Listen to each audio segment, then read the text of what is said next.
tous. Alors oui, effectivement, je suis également autiste et la vie n'a pas toujours été facile et j'ai décidé d'en faire quelque chose de beau et de montrer qu'on peut être aussi un chef de guerre et lancer des projets. Ça ne veut pas dire que tout va aboutir, mais ça veut dire qu'on a eu une intention à un moment qui a été positive pour tenter d'impacter quelque chose et que ce quelque chose va peut-être nous apporter ou pas un résultat. Alors habituellement, je suis habituée à me promener, vous allez voir, sur la scène. Et là, je ne peux pas, je suis accrochée à mon pupitre, sinon je n'ai plus de micro. Et je vais me faire assassiner par notre grand patron et par le régisseur qui est ici là-haut. Voilà. Donc aujourd'hui, moi, ce que je voulais apporter, c'est juste un petit témoignage que j'ai tenté de préparer tranquillement. Rapidement, fin de semaine dernière, et de venir vous l'expliquer simplement parce que je ne vous dis pas que ma vision est forcément la référence, mais j'essaie de faire les choses positivement, de manière à me dire, bah voilà, j'ai quelque chose aujourd'hui qui est peut-être différent. Alors on peut me dire que c'est un défaut, on peut aussi me dire que c'est un avantage, on peut aussi me dire que c'est une force, parce que quelque part, eh ben, grâce à ça, je peux aussi faire beaucoup de choses que d'autres ne peuvent pas faire. Alors finalement, moi je ne suis pas si malheureuse que ça.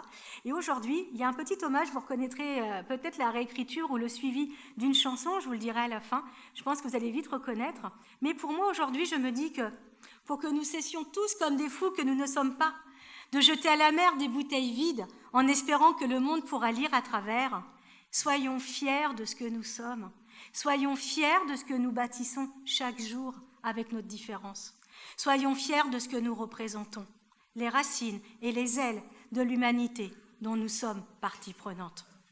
Soyons fiers de notre différence qui est notre force et qui nous permet, admettons-le, d'admirer le monde par le biais d'un prisme différent, dont nous ne saurions aujourd'hui nous priver après y avoir goûté, privilégiés que nous sommes. Parce que contre le passé, il n'y a rien à faire dans un monde où le plus beau reste à faire. Changeons les héros et choisissons nos héros. Parce qu'être autiste n'est pas une tare mais une opportunité, soyons fiers de le partager avec l'humanité tout entière. Pour qu'enfin tous nos cris et nos SOS cessent d'être écrits qu'avec de l'air. Autiste moi-même, fille, petite fille, arrière-petite fille, épouse et fière de mes enfants autistes, j'ai aujourd'hui le bonheur de partager avec vous le fait d'être fière, forte et d'avoir cette foi d'être différente. Ce que mon héros, à moi, que je me suis choisi, mon grand-père maternel, qui était autiste avec un retard mental, m'a appris. Lui, l'idiot, a survécu à la Deuxième Guerre mondiale et à 7 ans de captivité. Il s'est battu pour que la France, en ces heures sombres, reste libre. Personne n'est venu lui demander à ce moment-là s'il était suffisamment intelligent ou légitime pour aller se battre. Mais il l'a fait. Nous pouvons le remercier, moi la première. Il a su s'adapter, là où tant d'autres, jugés entre guillemets normaux, n'ont pas su ou n'ont pas pu le faire, malheureusement. Il en est ressorti, pesant à peine plus de 35 kilos pour plus d'1,80 m, volant en captivité tout ce qui lui passait à portée de main, sans avoir le moindre regret le lendemain. Sa vie était à ce prix. Il a aussi survécu à 2 mariages. Et pour les personnes qui connaissaient ma grand-mère, je peux vous assurer que ce n'est pas peu dire, croyez-moi. J'ai été élevée par mes grands-parents. Il m'a donné son nom, mais aussi mon éducation. Ses immenses oreilles étaient mes doudous quand je suçais mon pouce sur ses genoux. Ma grand-mère, par paillote de son état, avait des principes. Pas d'alcool, pas de juron, pas de cigarette à la maison. C'est simple, le poulet, le lapin, c'était à l'eau. Là où dès mes 3 ans, en fait, en cachette, il m'emmenait faire des tournées dans les bars. Il m'a rapidement promu au rang d'associé lors des paris qu'il mettait en place grâce à ma complicité et on faisait immédiatement 50-50 sur les bénéfices. Il m'a aussi appris à repérer le porte-monnaie de ma grand-mère. Oui, elle le cachait en permanence et en changeait plusieurs fois par jour parce qu'en fait, dedans, il y avait la retraite de mon grand-père et comme celui-ci avait un retard mental, il était considéré qu'il n'avait pas la capacité pour gérer son argent. Donc, il me demandait où est-ce qu'il était caché. Il m'avait appris que si c'était dans le buffet qui grinçait, il fallait alors soulever la porte sans qu'elle ne souffre, sans qu'elle ne crie. À savoir ce qu'il fallait piquer surtout pour durer sur le long terme et ne surtout pas être exposé au réquisitoire de ma grand-mère. À l'âge de 5 ans, J'étais donc déjà à la tête d'un petit business, là où mon grand-père continuait à m'arroser en pot de vin pour que je continue à lui dénoncer les cages du magot. Je peux bien vous l'avouer aujourd'hui, je le jure, monsieur le juge, sur ma bonne foi, tel Sartre, c'est grâce à mon papy que j'ai eu la conviction et la foi d'adopter une profession connue et réputée pour son honnêteté et sa probité, avocat. Là où pour les personnes il n'était que l'idiot de service, il était forcément dans le rôle qu'on lui avait affecté, sauf que régulièrement il se faisait passer pour plus bête qu'il n'était, auprès de personnes qui se revendiquaient, elles, normales et bien pensantes. Combien de fois, et pardonnez-moi l'expression, mon papy a pu les enfumer, mais vous ne pouvez même pas imaginer. L'idiot n'étant au final pas forcément celui que l'on pourrait croire. Telle l'histoire de l'handicapé de service. Nous en avons tous été un jour victimes. Comme le dit M. Gump, anthropologue de son état, la vie est comme une boîte de chocolat. On ne sait jamais sur quoi on va tomber. Et on est tous toujours, à un moment ou à un autre, le con de quelqu'un d'autre, autiste ou pas. Et ça, vous pouvez me croire. Au final, il n'y a pas de handicap. Il n'y a que des situations qui sont rendues handicapantes. Et c'est la même pour tous. Ne laissez jamais quiconque vous dire le contraire, car chacun a une différence. Qu'il vous l'admette ou qu'il ne vous l'admette pas, ou vous fasse passer soi-disant pour le seul handicapé dans l'interlocution. Pour qu'enfin tout soit clair comme de l'eau, après avoir recollé tous les morceaux, pour que tous comprennent l'espérance des mots que nous envoyons, parfois à notre insu, et ne plus étouffer les cris d'amour de ceux qui sont dans la faiblesse. C'est ainsi que j'ai fait mes études. J'ai prêté serment dans des conditions effroyables, m'ignorant alors, mais ne lâchant rien, en fonçant toujours plus en courant et en me raccrochant à la vie, comme si je me saoulais avec le bruit, toujours plus difficile d'appeler au secours quand personne n'est à votre écoute. La maladie faisant, j'ai dû arrêter mon travail pendant près de 6 ans d'invalidité. J'ai fait un break. Je me suis formée à la démocratie en santé, à l'éducation thérapeutique du patient, à la sophrologie où je suis devenue sophrologue. Bah oui, je suis autiste, je ne vais pas me refaire.